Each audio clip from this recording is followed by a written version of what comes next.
আসসালামু আলাইকুম ওয়া রাহমাতুল্লাহি ওয়া বারাকাতুহু। বিরাদার ইসলাম, দূরের এবং কাছের যারা আছেন আমার ভিডিওটা দেখছেন, অবশ্যই আপনারা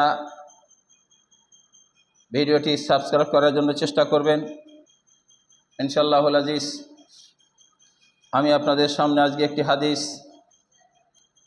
তুলে ধরার জন্য চেষ্টা করছি, যেটা হলো যে আল্লাহর নবী হুজুরে করিম সাল্লাল্লাহু আলাইহি সাল্লাম বলেছেন, মুসলিম শরীফের হাদিস, সাত শ্রেণীর মানুষ 7 ধরনের আমল করার জন্য অসংখ্য সাহাবা, ভুল বললাম, অসংখ্য ফেরেশতা, হাজার হাজার ফেরেশতা মহান আল্লাহ তাবারক তাআলার কাছে তাদের জন্য মাগফিরাতের দোয়া করেন। অর্থাৎ পৃথিবীতে 7 ধরনের মানুষ 7 ধরনের আমল করার জন্য তাদের জন্য আল্লাহ তাবারক তাআলার ফেরেশতাগণ আল্লাহর কাছে মাগফিরাতের দোয়া করেন। তাদের মধ্যে প্রথম জন হলো যে ওযু অবস্থায় ঘুম আসে, অর্থাৎ রাত্রে যখন ঘুম আসে তখন ওযু করে নিয়ে ঘুম আসে।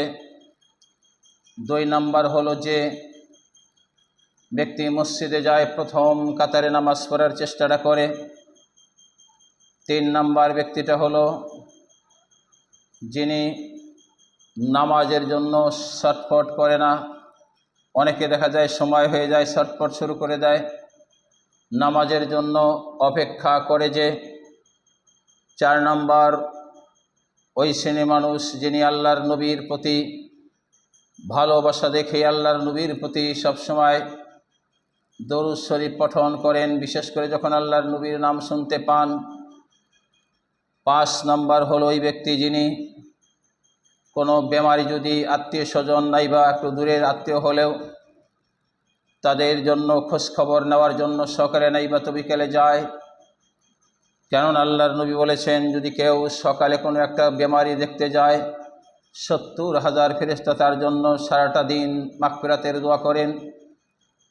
তদ্রূপ যদি কেউ বিকেলে যায় তাহলে সারাটা রাত 70,000 ফেরেশতা তার জন্য মাগফিরাতের দোয়া করেন মহান আল্লাহর কাছে।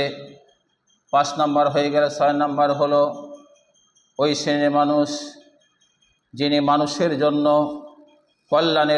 মানুষের কল্যাণের জন্য দান করেন। তাদের জন্য অসংখ্য ফেরেশতা আল্লাহর কাছে প্রার্থনা করেন মাগফিরাতের জন্য। এবং সবার শেষে হলো 7 শ্রেণীর মানুষ। এটা নিয়ে অনেক কথা, যে আমরা যদি এক ভাই আরেক ভাইয়ের জন্য দোয়া করি সেটা বলে কবুল হয় না। অনেকেই দোয়াই করতে চায় না, দোয়া করতে অনেক আপত্তি, অনেক কথা। একজনের দোয়া আরেকজনের লাগবে না। আমার বাবার দোয়াটা আমার বাবার জন্য, অন্য কারো দোয়া লাগবে না, এটা অত্যন্ত ভুল ধারণা। কেননা আল্লাহর নবী হুজুরে করিম সাল্লাল্লাহু আলাইহি সাল্লাম বলেছেন যে 7ম ব্যক্তিটা হলো যে 10-এর জন্য যে দোয়া করে, সারা বিশ্বের মুসলিম উম্মার জন্য দোয়া করে, তার জন্য ফেরেশতারা দোয়া করে মাগফিরাতের। তাই আমরা সবাই যেন একটি ভাই হয়ে আরেকটি ভাইয়ের জন্য আমরা দোয়া করি, কল্যাণের জন্য দান করি।